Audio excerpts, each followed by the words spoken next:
उत्तराखंड में आप सभी का स्वागत है। मैं हूं नीलू। करते हैं खबरों की शुरुआत। तो पहाड़ों में लगातार बारिश हो रही है। वहीं बारिश के बाद भूस्खलन के कारण ग्रामीण सड़कों के साथ ही एनएच भी बाधित हो गया है। केदारनाथ को जाने वाला रुद्रप्रयाग गौरीकुंड एनएच भी अगस्त्यमुनि चंद्रपुरी के पास भूस्खलन के कारण बंद हो चुका है। भूस्खलन का वीडियो आप देख सकते हैं, किस तरह से भूस्खलन हो रहा है, किस तरह से पहाड़ियां टूटकर एनएच पर गिर रही हैं। वहीं ऋषिकेश बद्रीनाथ एनएच भी नरकोटा, सिरोहबगढ़ और अंधेर गढ़ी सौड़ी के पास बंद है। सड़कों को खोलने का प्रयास लगातार किया जा रहा है। तो तस्वीरें आप देख सकते हैं, बारिश के बाद किस कदर से जो चट्टानें हैं ऊपर से दरक रही हैं और सड़कों पर आकर गिर रही हैं। बातचीत करने के लिए रुद्रप्रयाग से शैलेंद्र रावत इस वक्त हमारे साथ जुड़ रहे हैं। शैलेंद्र, स्थिति बहुत ज्यादा भयावह है। कितनी ऐसी सड़कें हैं जो इस वक्त बाधित हैं और कहां कहां भारी बारिश का अलर्ट है? जी बिल्कुल, मैं आपको बताना चाहूंगा कि मौसम विभाग की जो चेतावनी है वो सत्य साबित होती हुई दिख रही है और लगातार पहाड़ों में बीते 2 दिनों से मूसलाधार बारिश जारी है, जिसके कारण जो है कई सड़कें जो है टूटी हुई हैं। रुद्रप्रयाग जिले की अगर हम बात करें तो 9 से ज्यादा सड़कें जो हैं, जो अहम सड़कें हैं 9 से ज्यादा, वो जो है इस समय बाधित हैं। दोनों एनएच जो रुद्रप्रयाग से होकर के गुजरते हैं, ऋषिकेश बद्रीनाथ एनएच, वो भी जो है 3 जगह पर बाधित है। इसके साथ ही जो केदारनाथ को जाने वाला रुद्रप्रयाग गौरीकुंड एनएच है, वो भी चंद्रपुरी के पास जो है वो बाधित है और कई ग्रामीण सड़कें भी जो हैं इस समय लैंडस्लाइडिंग के कारण बाधित हैं। और जगह जगह से जो तस्वीरें आ रही हैं उसमें वो डरावनी है, क्योंकि सड़कों पे चलना इस समय बेहद खतरनाक है। जिस तरह से पहाड़ियां टूट रही हैं, ऐसे में सड़कों से आवागमन करना काफी मुश्किल जो है लोगों के लिए हो सकता है। और जो खासकर रुद्रप्रयाग और चमोली दोनों जिलों को जो जोड़ता है एनएच, ऋषिकेश बद्रीनाथ एनएच, वो भी जो है इस समय बाधित कर रहा है। तो काफी दिक्कतों का सामना लोगों को करना पड़ रहा है। बिल्कुल, और पहाड़ के लोग जैसे ही बारिश होती है डर के साए में जीवन बिताते हैं और तस्वीर भी कुछ इसी तरह की है। मौसम विभाग ने कहा है कि अभी आने वाले दिन भी राहत भरे नहीं है। तस्वीरें भी आप देख रहे हैं। बहुत बहुत शुक्रिया आपका हमारे साथ जुड़ने के लिए। और लगातार बारिश के चलते राज्य में 100 से ज्यादा सड़कें बंद हैं और इसमें कई एनएच भी शामिल हैं। बीते रोज कई सड़कों को खोला गया, लेकिन लगातार सड़कें बंद होने का सिलसिला जारी है। 4 धामों को जोड़ने वाली नेशनल हाईवे की बात करें तो यहां पर इस साल 17 नए लैंडस्लाइड जोन एक्टिव हो चुके हैं। हरबटपुर बड़कोट नेशनल हाईवे में बुसान, डैम टॉप और सुमन क्यारी लैंडस्लाइड जोन है। तो वहीं ऋषिकेश बद्रीनाथ हाईवे पर तोता घाटी, सिरोबगढ़, फरासू लैंडस्लाइड जोन है। वहीं केदारनाथ रूट पर बांसवाड़ा कुंड और मनकुटिया से लैंडस्लाइड जोन है। पीडब्ल्यूडी का कहना है कि राज्य में 374 मशीनें तैनात की गई है, लेकिन बारिश लगातार मुश्किलें खड़ी कर रही है। और उत्तराखंड में बारिश से हाल बेहाल और अगले 24 घंटे में भी राहत नहीं मिलने वाली है। मौसम विभाग ने एक बार फिर से तेज बारिश का अलर्ट जारी किया है। गढ़वाल और कुमाऊं दोनों ही रेंज में खूब बारिश होगी। मौसम विभाग के मुताबिक पहाड़ी जिलों में भारी बारिश होगी, वहीं ऊंचाई वाली जगहों पर भारी से अति भारी बारिश की संभावना जताई गई है। इसके लिए सभी विभागों को अलर्ट कर दिया गया है। बारिश की वजह से एक बार फिर से लोगों की परेशानी बढ़ सकती है। और बातचीत करने के लिए सुनील नवप्रभात हमारे साथ जुड़ गए। सुनील, एक बड़ी बात है, बारिश जब भी आती है हमेशा लोगों के मन में डर और खौफ पैदा करती है और इस बार भी कुछ इसी तरह की चीजें देखने को मिल रही है। और अब तो मौसम विभाग ने कह दिया है कि एक बार फिर से भारी बारिश होनी है। इसको लेकर किस तरह से अलर्ट जारी किया गया है?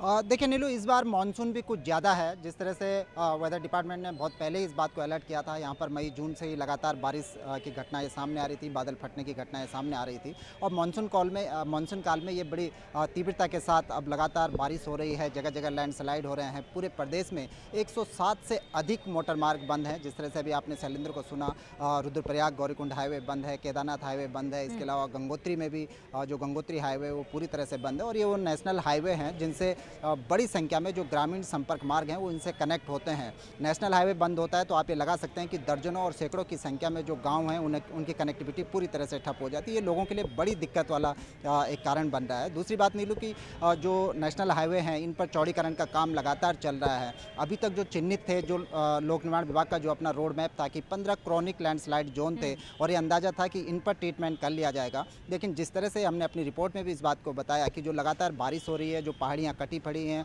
उनके चलते करीब 17 और पॉइंट एक बार फिर से एक्टिव हो गए हैं लैंडस्लाइड की उससे। तो ये भी एक अपने आप में बड़ी समस्या बन रही है। अभी कल 250 के आसपास मोटर मार्ग बंद थे, रात भर मार्गों को खोलने का काम जारी रहा, लेकिन अभी भी 107 से अधिक मोटर मार्ग पूरे प्रदेश में ठप पड़े हुए हैं। इसको देखते हुए प्रशासन हालांकि अलर्ट मोड पर आया है। सरकार ने एसडीआरएफ की करीब 28 टीमों को अलर्ट मोड पर रखा है कि यदि कहीं कोई आपदा वाली स्थिति होती है तो तत्काल एसडीआरएफ को मौके पर रवाना किया जाए। कल हमने उत्तरकाशी में देखा कि जिस तरह से भीषण आपदा वहां पर आई, उत्तरकाशी में अभी भी सर्च ऑपरेशन लगातार जारी है। कंकराड़ी गांव में जो एक व्यक्ति रविवार रात से जो लापता हैं, अभी तक उनकी कोई सुराग नहीं मिल पाया, तो वहाँ पर एसडीआरएफ के जवान और डिस्ट्रिक्ट एडमिनिस्ट्रेशन की टीम अभी भी लगातार ऑपरेशन वहाँ पर कर रही है। लेकिन जिस तरह से वेदर डिपार्टमेंट ने कहा है कि अभी 23 जुलाई तक मौसम लगातार खराब रह सकता है, तो इसके मद्देनजर जो डिस्ट्रिक्ट एडमिनिस्ट्रेशन है बिल्कुल उसको सुनील, तो अलर्ट लगातार हर जगह से कुछ इसी तरह की खबरें आ रही है। हालांकि आपदा प्रबंधन की टीम लगातार कोशिश कर रही है, लेकिन बारिश है वो रुकने का नाम नहीं ले रही है। अब तो भारी बारिश की चेतावनी दे दी गई है, इसलिए मुश्किलें और ज्यादा बढ़ गई हैं। बहुत बहुत शुक्रिया आपका हमारे साथ जुड़ने के लिए सुनील। और राज्य में लगातार बारिश का सिलसिला जारी है। उत्तरकाशी में रविवार देर रात बादल फटने से मांडो गांव में 2 महिला और एक बच्चे की मौत हो गई। वहीं 3 लोग इसमें घायल बताए जा रहे हैं। भारी बारिश के कारण कई घरों में मलबा घुस गया। वहीं कंकराड़ी गांव में 2 मकान को भारी नुकसान पहुंचा है। सीएम पुष्कर सिंह धामी ने प्रभावितों के परिजनों से बात की और हर संभव मदद का भरोसा भी दिया है। 3 तस्वीरें हम आपको दिखा रहे हैं किस तरह से बारिश ने कहर बरपाया है। नदियां उफान पर है। लैंडस्लाइड की वजह से सड़कें पूरी तरह से बाधित हो गई हैं। बादल फटने से 3 की मौत उत्तरकाशी में हो गई है। मांडो गांव में भी भारी तबाही आई है और लगातार आपदा प्रबंधन की टीम काम में जुटी हुई है। लेकिन अब भी 10 जिलों में ऑरेंज अलर्ट जारी किया गया है। और टेहरी के सीमांत मेड गांव में बादल फटने से घरों में भारी मलबा घुस गया और ग्रामीणों ने भागकर किसी तरह से अपनी जान बचाई। मलबे से खेती की जमीन भी तबाह हो चुकी है। साथ ही 5 से ज्यादा मकान इसकी चपेट में आ गए हैं। हादसे में एक ग्रामीण को मामूली चोट आई, जिसे अस्पताल में भर्ती करा दिया गया है। लगातार हो रही बारिश से भिलंगना और बालगंगा नदी का जलस्तर बढ़ गया है।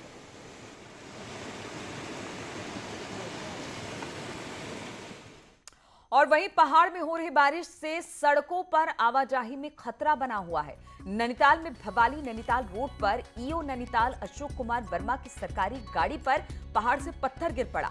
इससे ईओ की गाड़ी क्षतिग्रस्त हो गई। हालांकि राहत की बात यह रही कि गाड़ी में बैठे सभी लोग बिल्कुल सुरक्षित हैं।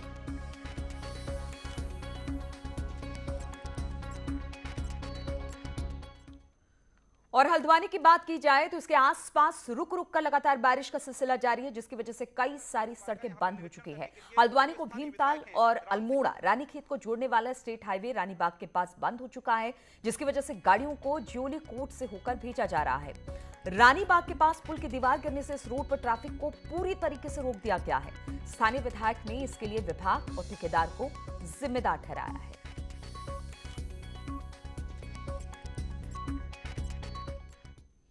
और चंपावत जिले के पहाड़ी और मैदानी इलाकों में लगातार बारिश जारी है। लगातार हो रही बारिश से जब आम जनजीवन पूरी तरह से प्रभावित होने लगा है। पहाड़ में हो रही बारिश से टनकपुर बनबसा में शारदा नदी का जलस्तर बढ़ चुका है। वहीं धौन स्वाला के पास मलबा आने से हाईवे के साथ साथ जिले के 12 ग्रामीण सड़कें भी इस वक्त बंद हो चुकी हैं।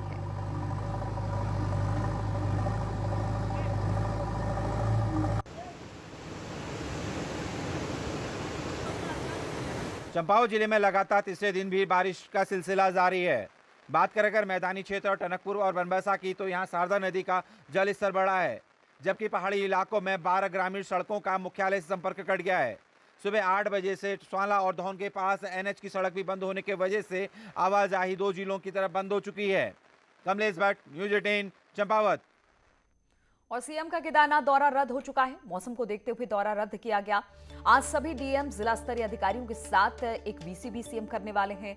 आपदा के हालात का फीडबैक लेंगे और फिर इसकी समीक्षा भी सीएम करने वाले हैं।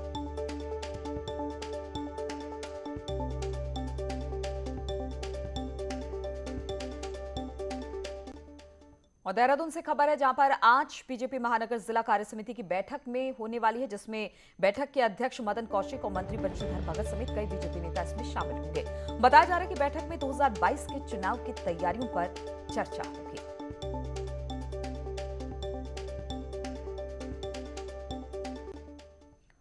और मुख्यमंत्री पुष्कर धामी का 15 दिन का कार्यकाल पूरा हो चुका है और इस दौरान सीएम के बैलेंस फैसले दिखे। अब सबसे बड़ी चुनौती पिछले 4.5 साल की नाराजगी को थामना दिखाई दे रहा है।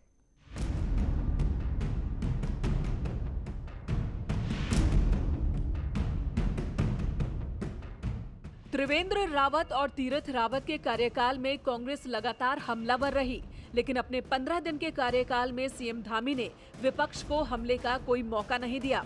कांवड़, रोडवेज में सैलरी का मुद्दा और ट्रेनी डॉक्टरों के पैसे बढ़ाने का फैसला संतुलित दिखा। पर सवाल ये है कि कम उम्र होने के बावजूद पुष्कर धामी के फैसले इतने सधे हुए कैसे, और क्या यही स्तर वो लगातार बनाकर रख पाएंगे?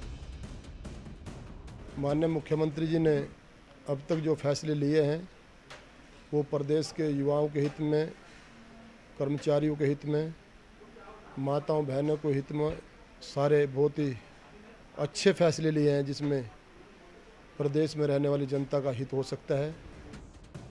45 साल के पुष्कर धामी न राज्य मंत्री रहे और न मंत्री।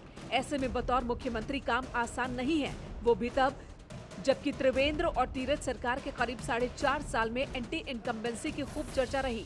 हालांकि बीजेपी को कोई एंटी इनकम्बेंसी नहीं दिखती और कांग्रेस का कहना है कि कुकर्म साथ चलते हैं। सरकार के तौर पर हमारे सब लोगों ने बहुत अच्छा काम किया है। ये एंटी इनकम्बेंसी भी या तो आप लोगों के कहने का कोई शब्द है या फिर हमारे विपक्ष के कहने का शब्द है। हम आज लगातार निरंतरता में आगे बढ़ा रहे हैं सारे कामों को। भारतीय जनता पार्टी की सरकार है, ये सरकारी कॉन्टिन्यूटी होती है, उसी तरह से उनके कुकर्म भी एक कॉन्टिन्यूटी हैं और आप सब्र रखिए। सीएम पुष्कर धामी के बैलेंस्ड फैसलों में कहीं न कहीं बीजेपी को थोड़ी राहत जरूर मिल रही है, वो भी तब जबकि 15 दिन पहले जनता और विपक्ष का पहला सवाल यही था कि बार बार मुख्यमंत्री बदलने की वजह क्या है। ऐसे में देखना होगा कि अपने फैसलों में पुष्कर धामी चुनाव से पहले सियासत को कितना साथ पाते हैं। देहरादून से न्यूज़ 18 के लिए दीपांकर भट्ट की रिपोर्ट। और पूर्व सीएम त्रिवेंद्र सिंह रावत को रुद्रप्रयाग के ऊखी मठ में तीर्थ पुरोहितों ने काले झंडे दिखाकर अपना विरोध प्रकट किया। तीर्थ पुरोहित पूर्व सीएम त्रिवेंद्र सिंह रावत द्वारा देवस्थानम बोर्ड और तीर्थ पुरोहितों के आंदोलन पर की जा रही बयानबाजी से काफी गुस्से में हैं। ऐसे में तीर्थ पुरोहितों को जैसे ही पूर्व सीएम के काफिले के ऊखी मठ से गुजरने का पता लगा, तीर्थ पुरोहित सड़क पर एकत्र हो गए और जैसे ही पूर्व सीएम त्रिवेंद्र रावत का काफिला वहां से गुजरा, तीर्थ पुरोहितों ने नारेबाजी करते हुए काले झंडे निकालकर लहराना शुरू कर दिया। और रामनगर वन प्रभाग के कोसी रेंज में एक बाघ रोड पर आ थमका, जैसे सड़क पर देख बाइक सवार की सिट्टी पिट्टी गुल हो गई। पहले तो बाइक सवार टाइगर की ओर बढ़ने लगा, लेकिन जब देखा कि बाघ अपनी जगह से टस से मस नहीं हुआ, तो फिर बाइक सवार को अपनी बाइक वापस मोड़नी पड़ गई। बाघ के घूमने का ये वीडियो टेढ़ा और भंडार पानी के बीच का बताया जा रहा है। ये वीडियो रविवार का बताया जा रहा है।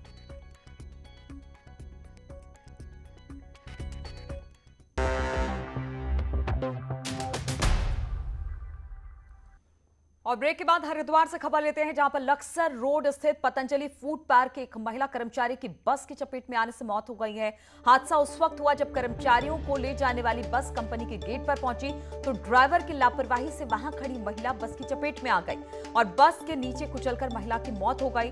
पूरा मामला सीसीटीवी कैमरे में कैद हो गया। मामला पथरी थाना इलाके का है। तस्वीरें हम आपको दिखा रहे हैं। सीसीटीवी की ये फुटेज है जिसमें देखा जा रहा है कि किस तरह से ये महिला बस के नीचे आई और फिर अब इसकी मौत हो गई है। पुलकित इस पर और अधिक जानकारी के साथ जुड़ा है। पुलकित, किस तरह से मौत हुई इस महिला की? देखिए, पतंजलि का जो फूड पार्क है, ये लक्सर रोड पर पदार्था स्थित यहाँ पर ये बड़ी ये कंपनी है। इसमें बड़ी संख्या में जो कर्मचारी हैं वो काम करते हैं। कर्मचारियों को लाने और ले जाने के लिए बस लगी हुई है। ये जो हादसा हुआ ये उस वक्त हुआ जब कर्मचारियों को लेकर बस लौट रही थी और जैसे ही फैक्ट्री के गेट पर पहुंची तो वहां पर एक महिला खड़ी हुई थी।